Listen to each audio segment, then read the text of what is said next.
Hello and welcome everyone. कैसे हो आप सब? आई होप आप सब अच्छे होंगे और अपनी तैयारी में लगे होंगे। आज के इस सेशन में हम बात करेंगे बीसीईसी के बारे में। बीसीईसी एग्ज़ाम होता क्या है, कौन कौन से स्टूडेंट इसमें एलिजिबल रहते हैं, क्या प्रोसेस होता है, क्या तरीका होता है, उसका सिलेबस होता क्या है, कब एग्ज़ाम होती है, कौन सी बोर्ड करवाती है, नंबर ऑफ कॉलेजेस कितनी होती है, ये सारा डिस्कशन हम आज के इस लेक्चर में डिस्कशन करेंगे। आई होप कि आपको इस लेक्चर देखने के बाद बीसीईसी के बारे में जो अधूरी आपकी ज्ञान थी वो आपको पूरा मिलेगा।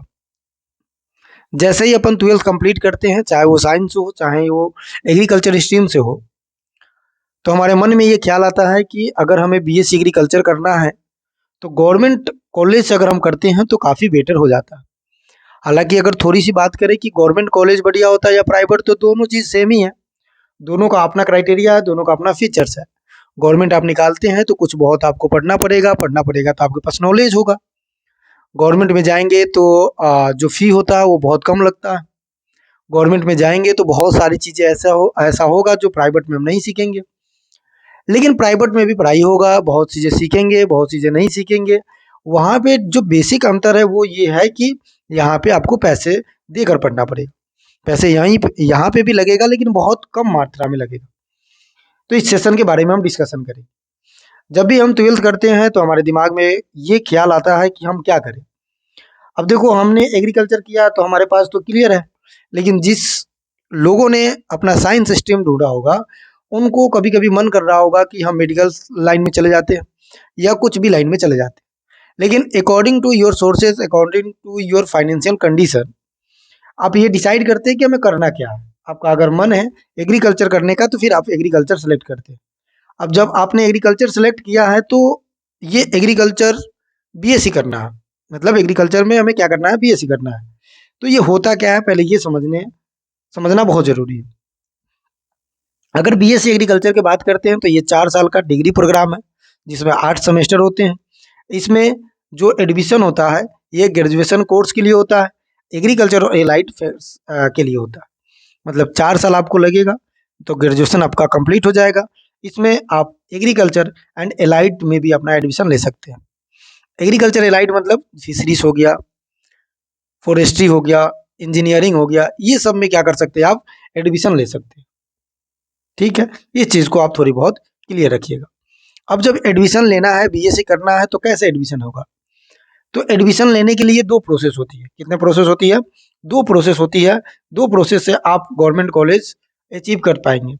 पहला प्रोसेस है सेंट्रल, दूसरा प्रोसेस है गवर्नमेंट स्टेट। सेंट्रल गवर्नमेंट या सेंट्रल लेवल एग्जाम की बात करें तो सीयूटी आईसीआर आपको देना पड़ेगा बीएससी एग्रीकल्चर के लिए। वहीं अगर स्टेट लेवल की बात करते हैं तो अलग अलग स्टेट के द्वारा अलग अलग बोर्ड कंडक्ट कराई जाती है उस पर्टिकुलर स्टेट के स्टूडेंट के लिए। जैसे कि बिहार में बीसीईसी बोर्ड, एमपी में एमपी पैट करवाया जाता है, यूपी में यूपी कैटेट करवाया जाता है, और राजस्थान में जेट का तैयारी करवाया जाता है या जेट का एग्जाम लिया जाता है। तो ये स्टेट लेवल का है। दोनों में अंतर यही होगा कि नंबर ऑफ स्टूडेंट जो फाइट करेंगे वहाँ पे कम मिलेगा, मतलब स्टूडेंट के बेसिस पे। जैसे अगर आप सेंट्रल लेवल की एग्ज़ाम देते हैं तो यहाँ पे आपको नंबर ऑफ स्टूडेंट ज़्यादा होगा, कंपटीशन बहुत लोगों से करना पड़ेगा। लेकिन ये सेंट्रल लेवल में नंबर ऑफ कॉलेजेस ज़्यादा होगा।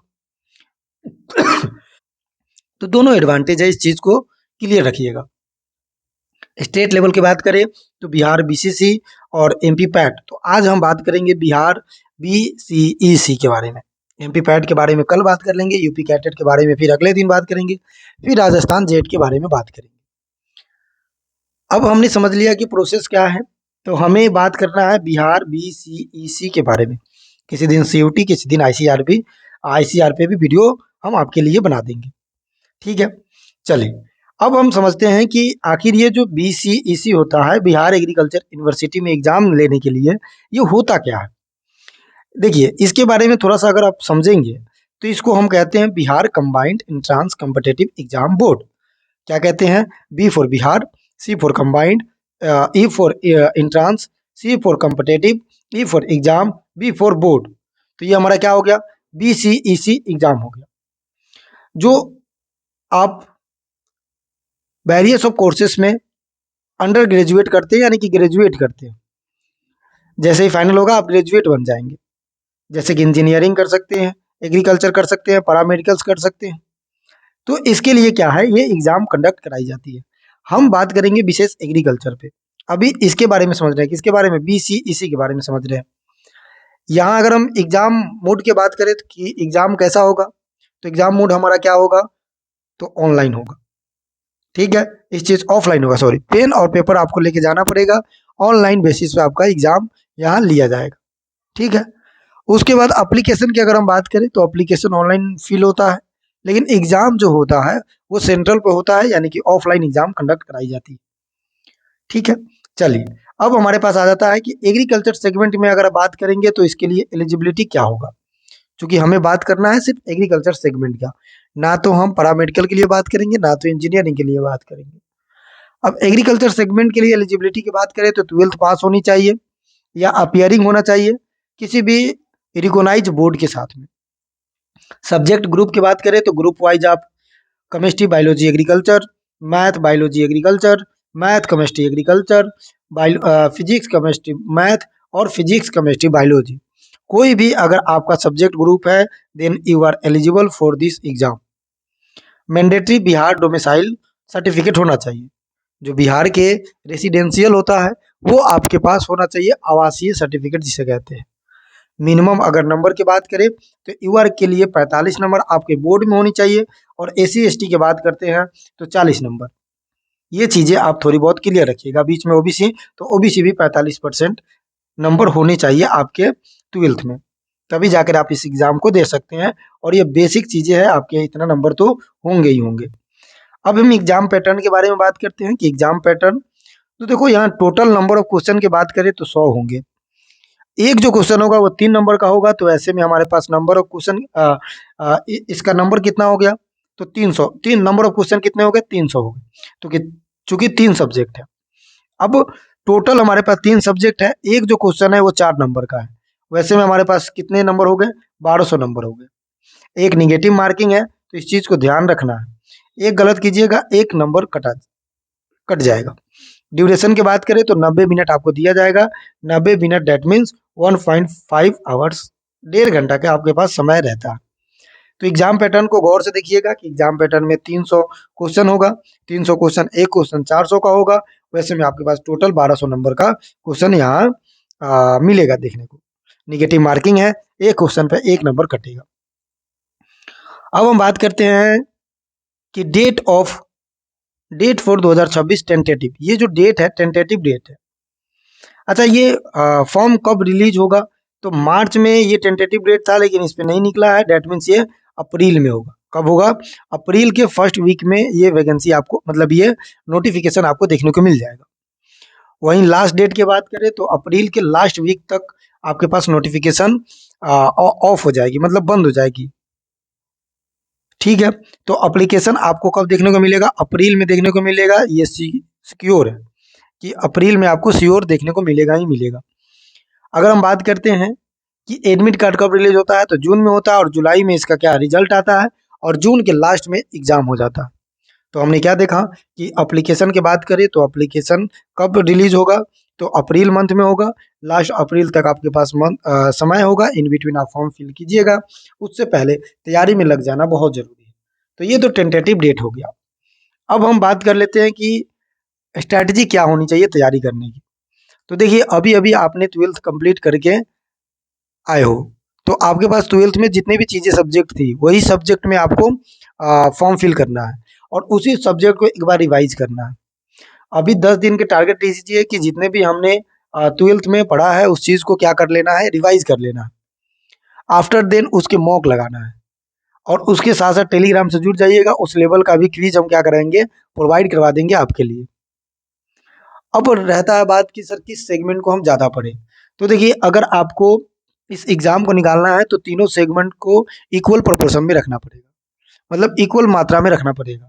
अगर 1 घंटा आप केमिस्ट्री दे रहे हैं, बायोलॉजी दे रहे हैं, फिजिक्स दे रहे हैं, तो 1 घंटा आपको एग्रीकल्चर देना पड़ेगा, 1 घंटा अदर सब्जेक्ट देना पड़ेगा। तो इस बात को ध्यान रखिएगा, इस तरह से तैयारी कीजिएगा। अब एक दिन मैं एनालिसिस करवा दूंगा कि पिछले 5 साल का जो भी पेपर हुए हैं वो सारे पेपर मैं आपको करवाऊंगा। इससे होगा क्या? इससे ये होगा कि हमें पता चलेगा किस लेवल के क्वेश्चन पूछे गए हैं और किस लेवल से क्वेश्चन पूछे जा सकते हैं, पेपर का स्टैंडर्ड क्या हो सकता है। ठीक है। बाकी इस टॉपिक से रिगार्डिंग, इस सेशन के रिगार्डिंग कोई भी डाउट हो तो चैट बॉक्स में यानी कि कमेंट बॉक्स में लिख दिया करो, या डिस्क्रिप्शन में अपना नंबर दे देंगे, वहाँ से आप डायरेक्ट मैसेज कर लेना और मैसेज करके सारी चीज़ें पूछ लेना आप। फिलहाल के लिए इतना ही कि ये जो परीक्षा है अप्रैल में इसका फॉर्म फिल स्टार्ट हो जाएगा, तो आप लोग अभी तैयारी में लग जाइए। और तैयारी कहाँ से करना है, तो ऑनलाइन तैयारी करें या फिर ऑफलाइन तैयारी करें, बच्चे के मन में ये डाउट रह जाते हैं। तो देखो, मैं तो ये कहूँगा कि जितने भी सोर्सेस आपके पास है, सोर्सेस इन द सेंस कि जितने भी आपने ट्वेल्थ में केमिस्ट्री का नोट्स बनाया है, फिजिक्स का नोट्स बनाया है, बायोलॉजी का नोट्स बनाया है, मैथ का नोट्स बनाया है, एग्रीकल्चर का नोट्स बनाया है, उस नोट्स को एक बार रिवाइज कर जाइए 1 मंथ के अंदर में। उसके बाद जब ये नोट्स रिवाइज करिएगा तो फिर किसी का मॉक टेस्ट ले लीजिएगा। अपने चैनल पे, एग्रो पाठशाला के टेलीग्राम चैनल पे डेली प्रैक्टिस करवाया जाता है, तो आप वहाँ पे फ्री ऑफ कॉस्ट भी प्रैक्टिस कर सकते हैं। बाकी पूरी चीज़, जो भी चीज़ें आपने ट्वेल्थ में पढ़ी है उसको रिवाइज कीजिए और जितना हो सके पीवाईक्यू लगाइए। बाकी कोई डाउट होगा सेशन से रिगार्डिंग तो आप लोग जरूर कमेंट कर दीजिएगा, कि ताकि आपका डाउट हम क्लियर कर दें। बाकी मिलते हैं इसके अलग वीडियो के साथ, जिसमें हम ये बताएंगे कि बचे हुए कम समय में कैसे हमें स्ट्रैटेजी तैयार करनी है, कैसे हमें प्रिपरेशन करना है। आई होप कि आपको ये वीडियो समझ में आया होगा, आपको सारी चीज़ें समझ में आया होगा और सारी चीज़ें क्रिस्टल एंड क्लियर हो गया होगा। कोई भी अगर 1% भी डाउट रह जाता है, देन आप इसमें क्या करेंगे, चैट बॉक्स में, कमेंट बॉक्स जिसे कहते हैं, मैसेज कर देंगे। हम आपका मैसेज को कंसीडर करके आपको रिप्लाई दे देंगे। तो मिलते हैं किसी नेक्स्ट वीडियो में, तब तक के लिए आप लोग देखिए और इसे अपना एक स्ट्रैटेजी बनाने में हेल्प करवाइए। धन्यवाद।